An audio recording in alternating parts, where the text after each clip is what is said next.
Every B2B podcast sounds the same. Cookie cutter strategies, corporate buzzwords, high level theory that sounds smart but changes nothing. Meanwhile, the real game changers are out there breaking every rule in the playbook and crushing it. They're not following best practices, they're building their own path and winning in the ways that experts said wouldn't work. These are the rebels you need to hear from, the ones with tactics you can actually use tomorrow. This is Burn the Playbook. Burn everything that's holding you back.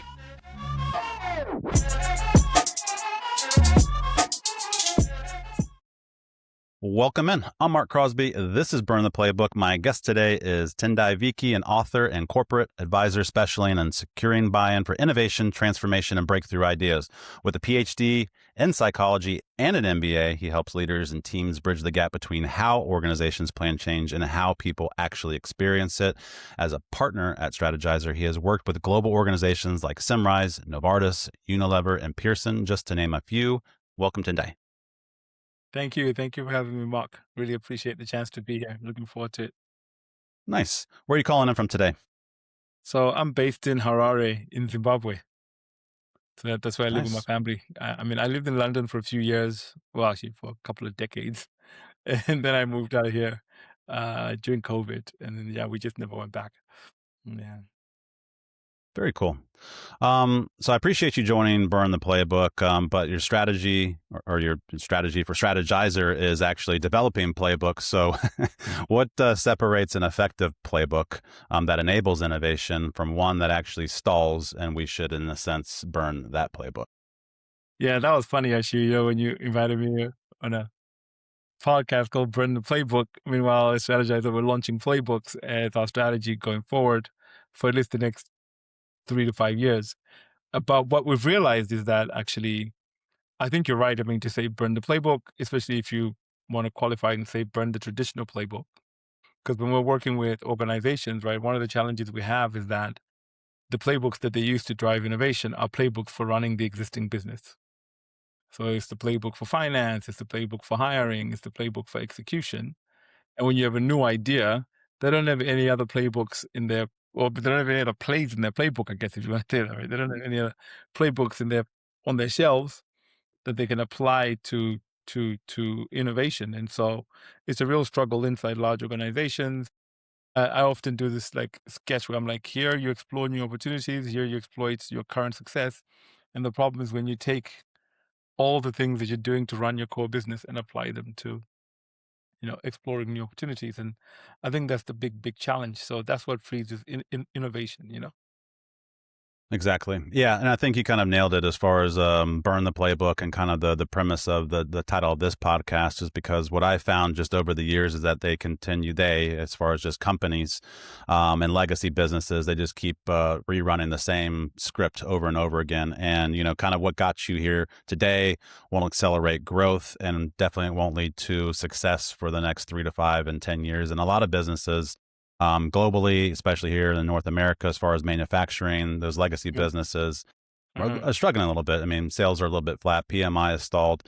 So if you want to grow in 2026, you need to, in a sense, kind of use what you talk about with large companies and write a new playbook, innovate, and I guess define what innovation actually means. So in my experience, large companies that you've worked with, like Unilever, Novartis, and a lot of just companies in general, everyone says that they're all innovative and we all have innovation teams. But what does that mean as far as running a 2-day workshop that's innovative and actually, deploying innovation within a large organization?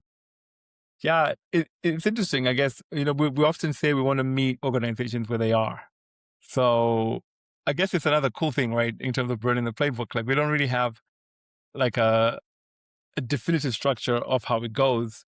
It's mostly about meeting them where they are. So some companies are struggling with, for example, they've tried to do innovation. There are 3 or 4 projects that are stalled and they're not hitting their goals. And then they bring us in to help them figure out exactly where they are on the journey and what they need to do next.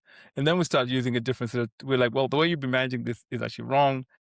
We need you to use this playbook. And in this playbook, we map the business model using the business model canvas. In this playbook, we make explicit all the things that have to be true for the idea to work. And in this playbook, we prioritize those hypotheses and choose the ones that are important for success. And then we start testing those hypotheses and using the learnings to iterate on the business model. So we're running a different playbook now, right? And you can say the same thing about a new idea. Imagine what it would look like if it was good. Okay, let's map that. Okay, great. Mhm. What would have to be true for that to work? We map that up. We map those hypotheses again. And then again, we run testing and iterating based on learnings. So you can see that the principles are kind of the same, but the way you enter the conversation just depends on where organizations are. Yeah. And what you're describing, how long should that innovation process take? Is it a 1 day workshop? Is it a 6 week quarterly process? What do you typically see as being the most effective as far as a time frame to create this Mm, innovation? mm. So that's interesting, right? Because it all depends on what your goals are. So if your goal is to find out where you are, and that's work that we've been like leaders have got, like we've got a portfolio of 10 innovations. We don't know which ones are worth investing in or carrying on investing in. And then we're like, okay, let's do the workshop. And then they make the decision of what they want to carry on investing in. That's a day. But if you're going to like actually go through the whole journey of going from idea to validated business model, then that can take anything from 6 weeks to 12 weeks to 6 months, depending on a whole bunch of variables. Are the teams working on the idea full time? Do they have access to customers to test their ideas with, or is sales blocking them from customers? Do they have resources? Can they build prototypes? Can they launch landing pages, et cetera, et cetera? So all of those other sort of governance organizational blockers then determine the length of time it takes. And what we find is, especially for the first run of an innovation sprint, you're actually like doing the innovation while at the same time cutting down all the weeds that are on the road and Mhm. building this pathway for other innovators, that are following behind to then follow. Yeah. Gotcha. You had mentioned sales blocking innovation, or maybe sales talking to customers. In my history of being in corporate and being in sales and leading sales teams, I've always been the one who would raise my hand and saying, please, let's try that with our customers, because in our commodity markets, typically in the manufacturing industrial spaces, there's just a lack of innovation, at least, true innovation that creates value and something that differentiates you from your competitors. And so I've always felt that I resonated with your book called Pirates in the Navy, just because I felt like that pirate. I was willing to, challenge the status quo. I had that intrapreneurial mindset. And so I guess, what do you see as far as helping, I guess, develop that culture of being a pirate in the Navy? And I guess for our listeners who are not familiar with that concept, tell them what that means as far as where you got that name, Pirates in the Navy, for your book. Yeah, yeah. Fascinating, right? Because it was Steve Jobs. He's the one that said it's better to be a pirate than to join the Navy. And he was Mm-hmm. talking about how startups just work faster than large companies, right? They just they just do more, and they make faster decisions. It's a whole speedboat comparison.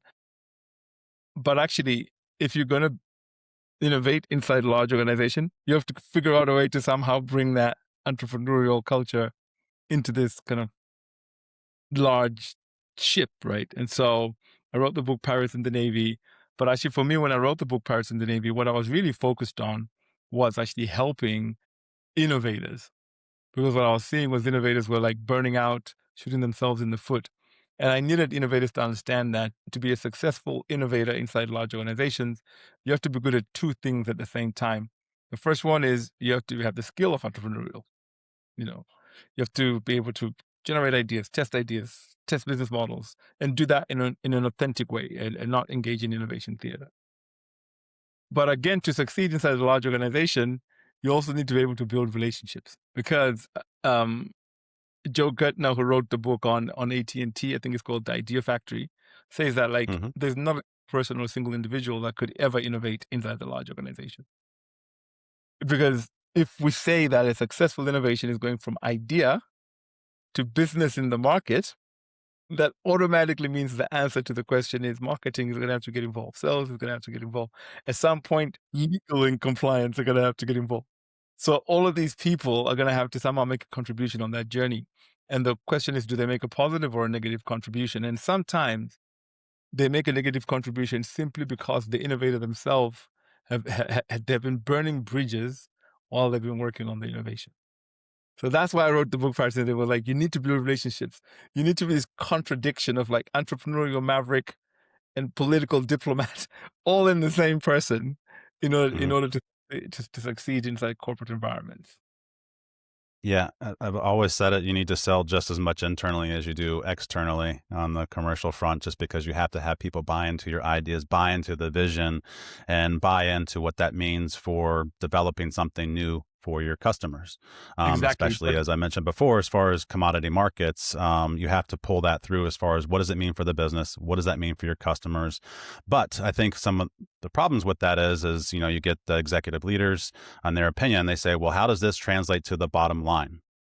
So do you get that pushback as far as when you are doing a workshop or you're trying to promote innovation or trying to promote a Pirates in the Navy sort of culture, as far as not everything's going to translate to the bottom line, but it might relate to a sale because you're doing something different. You are adding value for a customer. What do you think about that? Yes. Yeah. Two. I don't know exactly how to tackle your question, because uh, I always argue with innovators about this more than I argue with leaders, because Okay. the goal of innovation is to create value. We're not hanging out. Now, the way we know how to create value when you're working on ideas, new ideas, transformative ideas, is to understand that you're not going to find the thing that works every time. On the journey to finding the things that work, you're going to do a lot of things that are not going to work. But ultimately, the goal of finding things that are not going to work is to eventually find things that work. Because if all we do with innovation is find things that don't work, then we might as well not do anything, right? That's really, really important. So what innovators try and do is to try and say, no, it may not hit the bottom line, but it's creating value somewhere. It's like, okay, well, show me the value. If the Hmm. value is this sales process was taking 3 weeks and now it takes 2 weeks, that's value created. This thing was taking 2 months and now we close those deals in 2 weeks, which means that if we spin this thing now, we can grow revenue this way, right? So that's a really fundamental question that has to be addressed from the innovator side. From the leader's side, the question is not show me where this hits the bottom line. The real question is show me when this hits the bottom line. And that's like we need to kind of coach leaders to shift that question.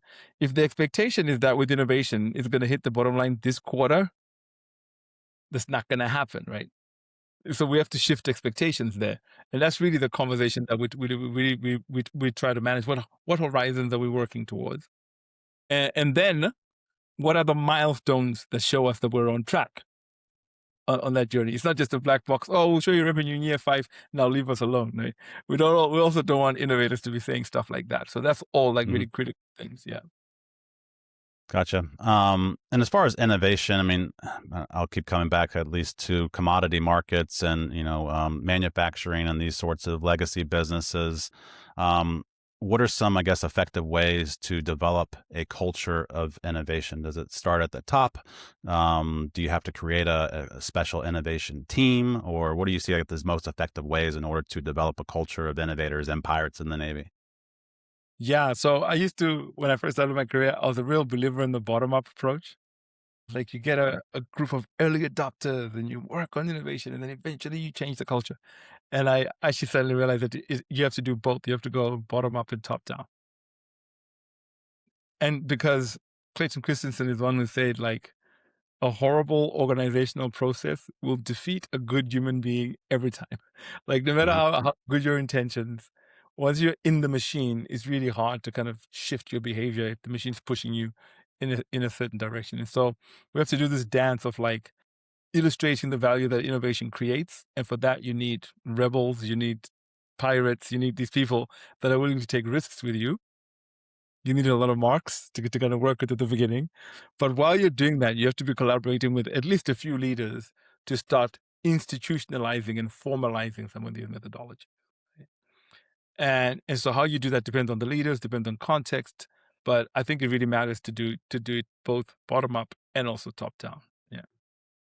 Gotcha. On the commercial front, typically customers or the salespeople are working with customers and they're hearing a lot of the pain points and some of the things. Why don't you offer this or could you do this? But it seems innovation kind of lives, I guess, in the back room, so to speak, with R&D and product and the corporate buildings, and then it kind of gets delivered from there. So, how do you connect the two effectively on a repeatable basis? What do you see that works? Yeah, I think it's a real mistake for people that are talking to customers every day to not be informing what the innovators are doing. I remember I used to write for Forbes. I don't anymore, but I used to write for Forbes. And one of the articles I wrote was I interviewed the CTO of Colgate. And she actually told me that the people who do the market research are the R&D scientists. Like she was like, we don't just like let them sit in the lab. Like they have to go out and have conversations with customers and go out there with sales teams to try and sell. And then we use that to kind of have this like customer driven R&D process where we're taking, input and feedback from customers. So I really, really think it's a mistake. I think building cross-functional teams. And if you can't build cross-functional teams, institutionalizing iterative conversations that happen all the time. Because if you're working in a German Mittelstand company, which is what I've done sometimes, there's like a Mhm. civil war going on between sales and R&D. And so the sales guys are like, these R&D people never make anything customers want.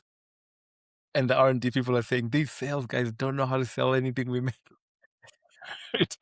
And so it's like it's chucking things over the wall. And so you gotta kind of build this almost like this loop of continuous conversations, between the two groups. Yeah.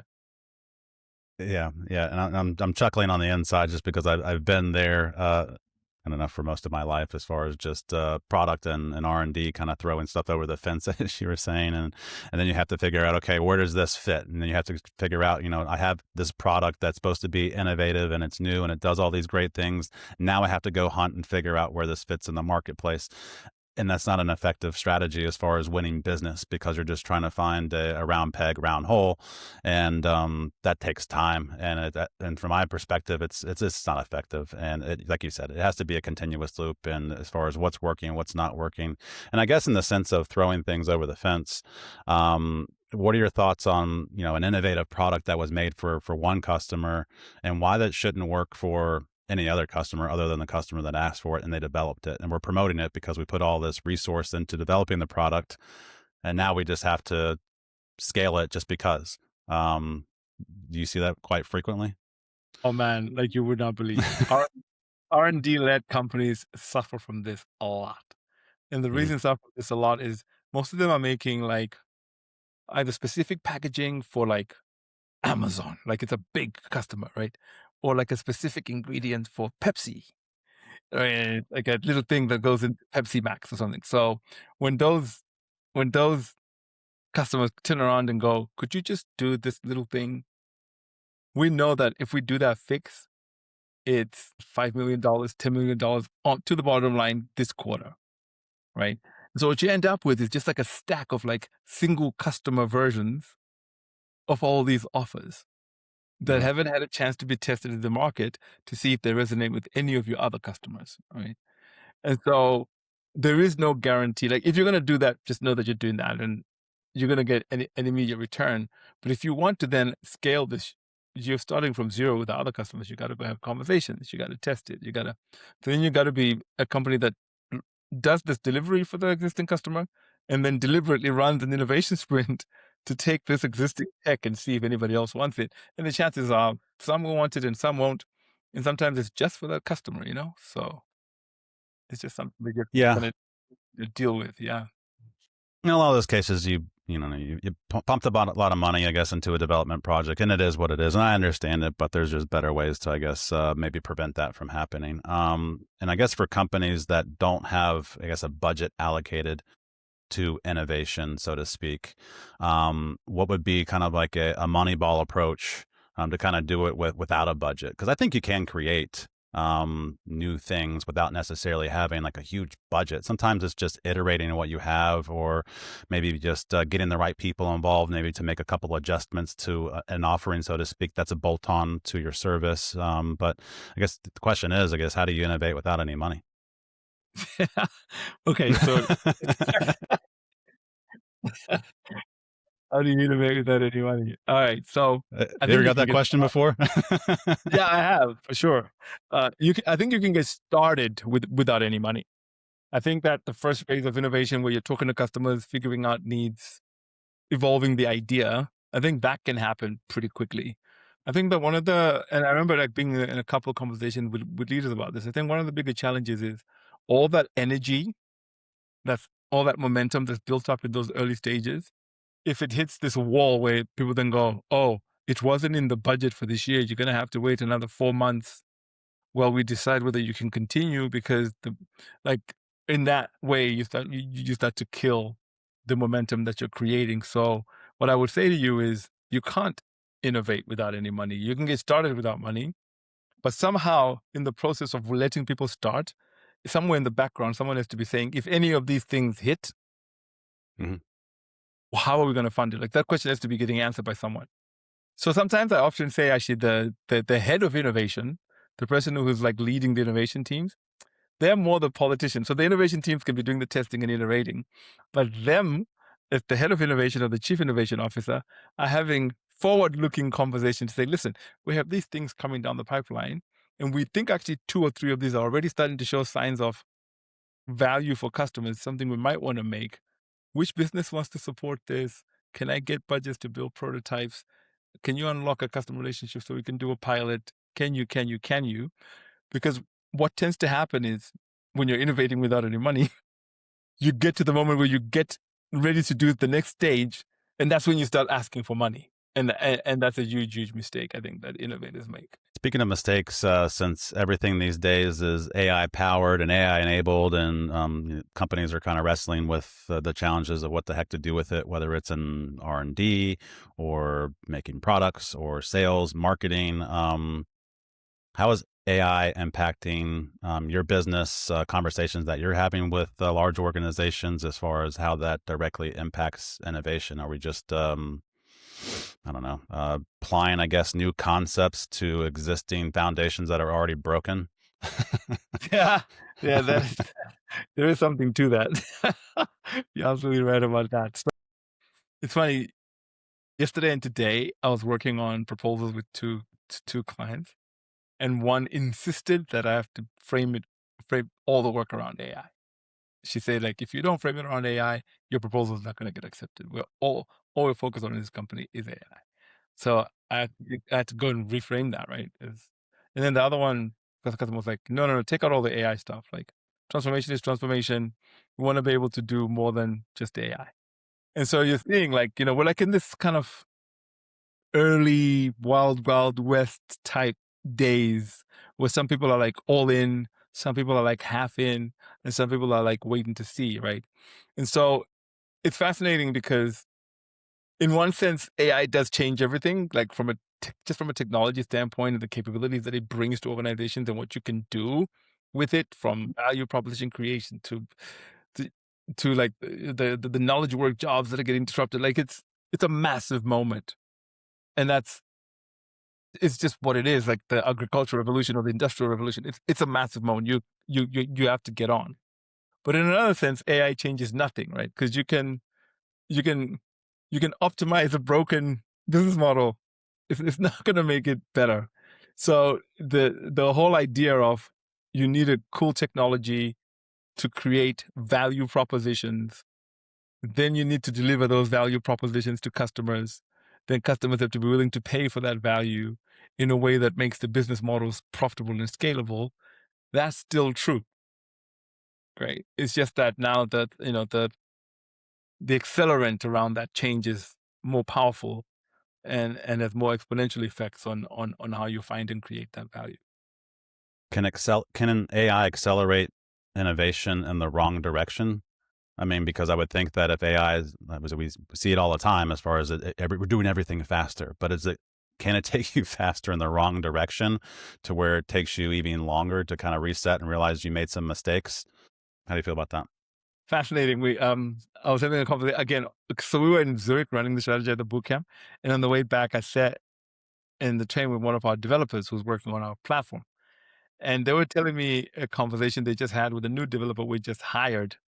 Was talking about how AI accelerates code, right? Like code writing. But if you're even like 1% off and you don't pick it up, it accelerates like the multiplying effects of being off, but you end up like 90% off, right? Because you're 1% off today, but in 2 weeks, you're like way off because of the speed that actually goes. So I don't know whether it's always going to be the case that there is a human intervention that also checks whether we're directionally correct. I don't know that that's always going to be the case, but it is definitely currently the case.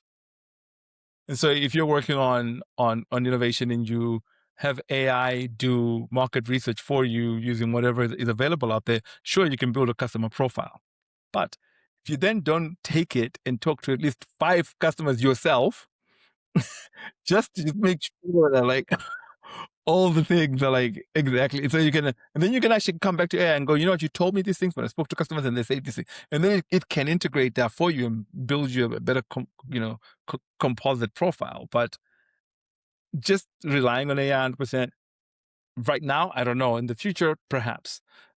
People might call me a laggard. I don't think so. I mean, you have to have a balance, just like anything else. But like you were saying, at least with some of their customers, it's all or nothing. And I think that's just where people make the mistakes. Is like, we don't want any AI, we want all the AI, but let's just find some middle ground to just understand what the capabilities are, understand what the pitfalls are, and still also work on the foundations of our business, so we can grow both together at the same time. I think for me, I think that's a winning strategy. But research shows that 90% of AI initiatives fail. And I'm just curious, I guess, why do you think that is? Yeah, I mean, from the couple of people I've been talking to and for some of the research that's been out there, I really think like technology adoption and adoption of innovation and adoption of any of these things is fast when the areas in which it's being applied are easy or culturally simple things to do. Like I remember, like in one organization, they set up an AI chatbot, and they were just requiring their folks to have a conversation with it 3 times a day or whatever. Right? That's an easy one. The harder transformations are when something around the organizational infrastructure has to change. Either you have to change the org chart, or you have to yank out big chunks of technology and introduce new ones. Like when that happens, there's a lot of like inertia that then causes these things to actually stall. And so AI implementations inside large organizations are still transformation. Like you have to do the whole transformation process to make sure that you're building momentum and these things are really sticking and being adopted by your people. Gotcha. And generally, what is Strategyzer approach to bringing in AI for workshops or the Canvas business models, all the things, all those books that you have on the back there? How are you, I guess, marrying those two up for success for 2026 and beyond? Yeah, we have a whole bunch of like AI implementations that we're putting on our platform. One is like, for example, generating customer value, or there's another colleague of mine, Paris Thomas, really awesome guy. He's created a tool called Rapid Visual, but I think they've changed the name now to Strapivo. And that one, you can just describe what you want to do, and then it can like give you a first version of a business model, kind of like already mapped, using information out there about those kinds of companies. And so those are some of the things we're doing. I mean, Alex and I also do a lot of writing, so we're definitely using AI for content. This one was hard, right? Because I delivered a session, and then we were collecting inputs from the participants, and then one of the guys who was helping me put that through AI, and AI summarized it, and then we put it up on the thing, and then I had to like on the spot go, "This is what the AI is saying you want," and then I'd like talk through it live. But again, if I'd been like, better prepared, or if we had said take a coffee break and I didn't just read it first, it would have been better facilitation. So those are some of the things that we're trying and testing, and eventually, I think we'll figure out a way to at least make some of these things that used to take forever go faster. Like for example, we used to make people like fill in every sticky note themselves, type in everything themselves. So all of that kind of stuff, I think we can make that go faster, and we will make that go faster, so we can get down to the real conversation, which is, how do we bring this business model to life? Yeah, I think the kind of what you're describing there is also ways that I've used AI back at corporate, as far as just those post-it workshops, if you will. It's just better, I think, to do it electronically, like on a Miro board or something like that, or a Figma, and then you just take all that information, dump it into AI, and it gives you good results. But what would take I don't know, hours or just an overnight, as far as just downloading all that information or pulling all the sticky notes and trying to write it down manually, it's just so much faster just to do it electronically. At least that's how I used it in the past for success. But I don't know, post-it, I don't know, that's a whole nother, I guess, discussion as far as whether those post-it Yeah, definitely. One other thing that we're learning, by the way, before we move on, is you can also teach the AI to be Alex Osterwalder. So this is all the principles that Alex uses to evaluate business models in his books, etc. So it learns that, and then you load up the business model and you say, "Give me this feedback," like you're Alex Osterwalder, and then it just sort of runs through the questions and reviews and gives you a set of feedback. It's not always 100% accurate, whatever, but it's a starting point. And usually, that's what you need for innovation: is the seed that triggers this chain of thinking and action in teams. Agreed. Let's pivot over to our burn it or build it segment. These are rapid fire questions. I have 10 questions or 10 topics, if you will. I'll ask you one topic and you tell me burn it or build it, maybe a brief reason why. I put some meaty ones up here, so this might take a little bit more than the usual. So we'll go. I guess the first question is, are you ready? Are you ready? I'm ready. Let's do it. Number one, stage gate innovation process. I would say rebuild it.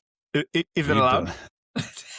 Yes, you can rebuild. Yes, Okay. there is a middle ground as far as, don't burn it completely to the ground and maybe not build it, but rebuild. I think Brent Adamson brought that onto the show, Right. rebuild a few episodes ago. But your thoughts on stage gate? Yeah, so rebuild it, because some of the stage gates are just linear when innovation is non-linear. So you could build non-linearity in your stage gates, allowing iterative loops. So that's one way to rebuild. Another way to rebuild is to have stages that are focused on outcomes, not actions, particularly for innovation. So we don't want stages that go talk to customers, build an MVP. We want stages that go understand customer needs, learn whether the value proposition resonates, et cetera, et cetera. So those are ways that we've tried to help companies rebuild their stage gate processes. Rebuild it. It's a new category. I have to change this whole segment up. Burn it, Yeah. build it, or rebuild it. Number two, innovation labs separate from the core business. We talked a little bit about this. Innovation seems to happen in silos, but what are your thoughts on innovation separate from the core business? Burn it. That it has never been shown to work. You eventually need some sort of bridge, so to the core, because you can't really scale unless you've got extensive resources to take ideas to scale. Gotcha. Makes sense. Build a bridge. Number three, MVP, minimum viable product as a prototype. I think build it. You need some kind of prototype to start testing ideas. As long as you don't Gotcha. polish it, right? And then it's like a minimum viable actual product. Yeah, and I think that's probably the question right there, as far as, do you polish it until it's perfect, or what is I guess an acceptable MVP as far as a 50%, 70% there, and then you start talking to customers and seeing, do you have something that's actually going to scale? Yeah, and that's always a judgment call, but you've got to go out there and take a few risks, right? Gotcha. Number four, annual strategic planning cycles. So basically, one and done strategy session for your business. Let it burn. Burn that.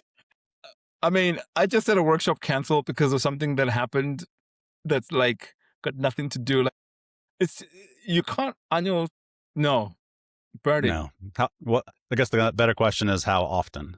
Yes, exactly. Annual is not good enough. I think quarterly is good. I do think maybe monthly check-ins is also okay. But yeah, Mm-hmm. I mean, there's even I don't know that you know this organization called Beyond Budgeting. That's like, yeah, they built a whole practice that completely gets rid of the annual budgeting cycle, and does like this sort of iterative sort of ongoing budgeting process. Yeah. I'll have to check it out. But I guess the takeaway is more than once a year. Number five, crowdsourcing ideas from all employees. This one I struggle with because the question is what happens after.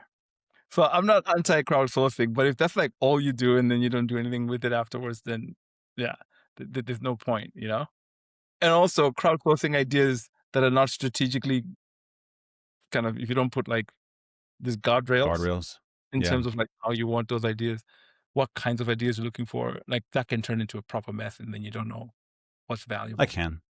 Yeah. And I think from an employee engagement standpoint, if you're submitting ideas and you don't get a response, or whenever, Right. it kind of is deflating a little bit. If I'm putting ideas in the suggestion box and I have all these great ideas and they don't get implemented, then I feel like the company, they're not listening to me, and I'm wasting my time. I'm not heard. I don't know.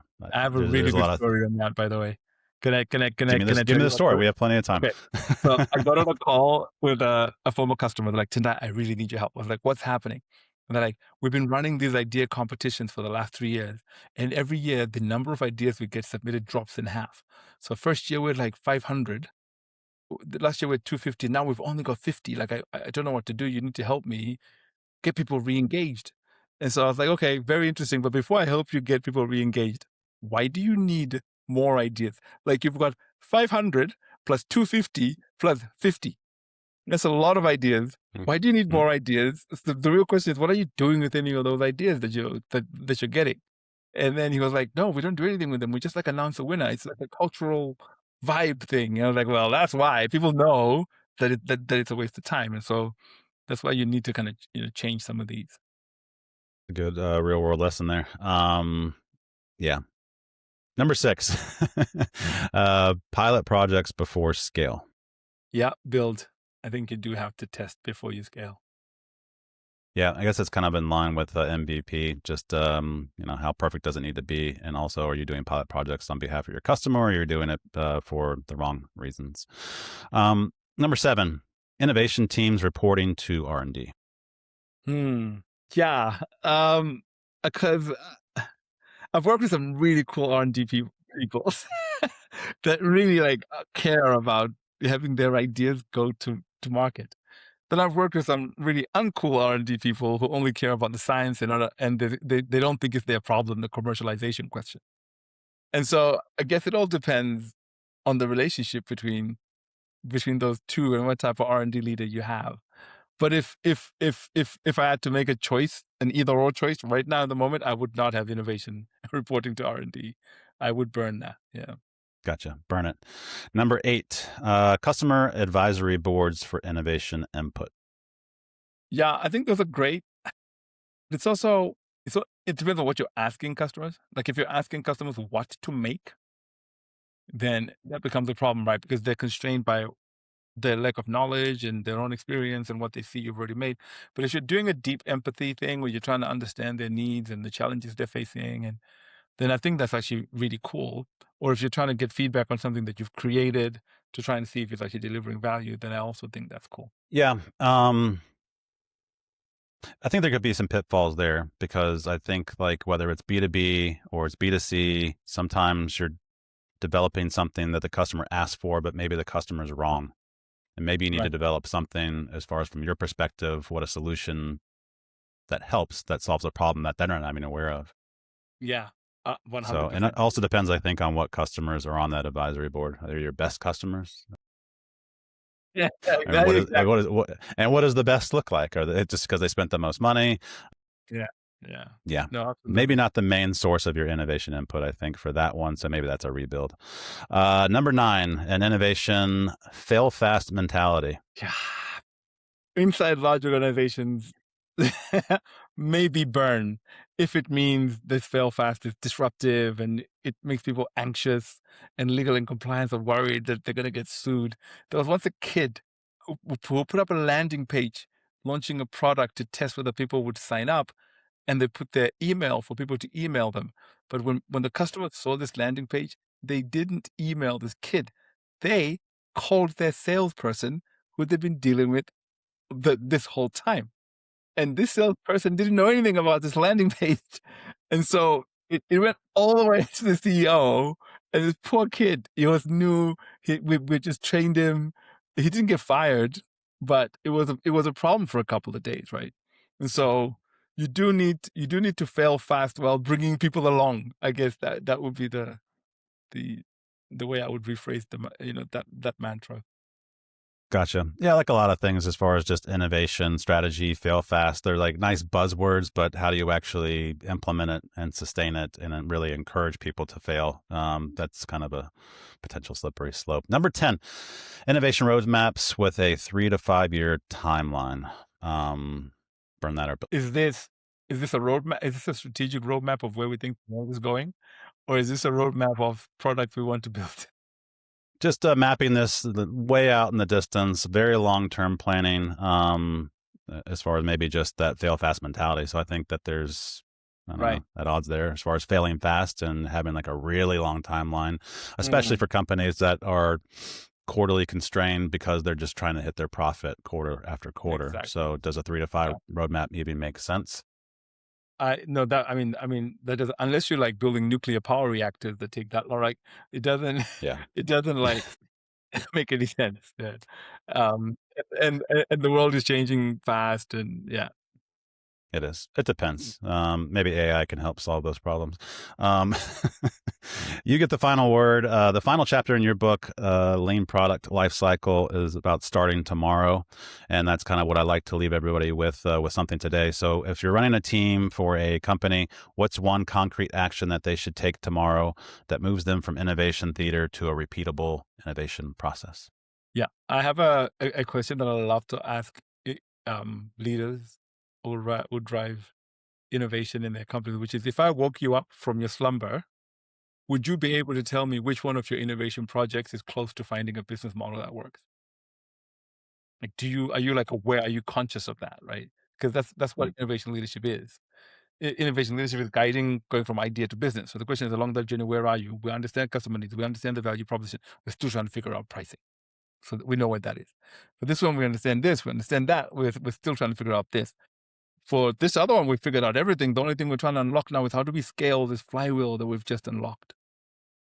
And so if I woke you up from your slumber, would you be able to do that? If you can't, the first thing you should do tomorrow morning is put all the projects as a list and scorecard them on their innovation journey, so that you have a real understanding of where your portfolio is. Nice. Scorecard them. I like that. It's a good tip that somebody can actually do tomorrow. And where can listeners find out more about Tendayi and Strategyzer and the 2026 playbooks? Yeah, so Strategyzer.com, GYZER, like a like a rap group, Strategyzer, and then TendayiViki.com. That's where you can also find out some of my writing. Very nice. Love this conversation. Appreciate you coming on the Burn the Playbook podcast. Cool. Thank you, Mark. All right. Cheers. That's how you burn the playbook. If this conversation fired you up, don't let it end here. Subscribe wherever you get your podcast. Share this episode with someone who's tired of playing by the old rules. And if you're ready to challenge your own sales approach, let's connect. Find me on LinkedIn at Marc Crosby, or head to digitalrebelsconsulting.com to see how we help B2B teams win differently. Until next week, keep burning what's not working and keep building what is.